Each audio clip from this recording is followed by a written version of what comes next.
La pêche est un secteur stratégique qui assure à la population ivoirienne, surtout aux couches les plus défavorisées, l'accès à des protéines d'origine animale à des prix abordables. La pêche maritime procure des emplois et des revenus à un nombre de plus en plus élevé de femmes et d'hommes. Cependant, la vitalité de ce secteur est mise à mal par le développement multiforme des activités de pêche illicites, non déclarées et non réglementées dans le golfe de Guinée. Le présent atelier initié par la FAO vise à revisiter les écarts identifiés pour la révision du plan d'action national contre la pêche illicite, non déclarée et non réglementée.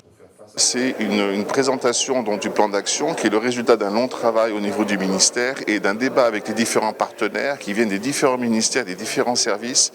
Et c'est vraiment un atelier technique d'analyse et de visibilité réellement de la mise en œuvre de ces textes. L'appui de la FAO s'inscrit résolument dans la politique nationale perçue à travers le développement du partenariat avec les autres administrations et s'appuie sur la coopération sous-régionale et internationale. On a beaucoup d'acquis. Le premier, c'est déjà le centre de surveillance qui nous permet aujourd'hui de contrôler les navires qui sont dans notre zone économique. C'est vrai que nous n'avons pas tout fait, mais ce type d'ateliers vont nous permettre de nous orienter afin de prendre des dispositions beaucoup meilleures et faire de telle sorte que cette pêche soit mieux encadrée qu'avant.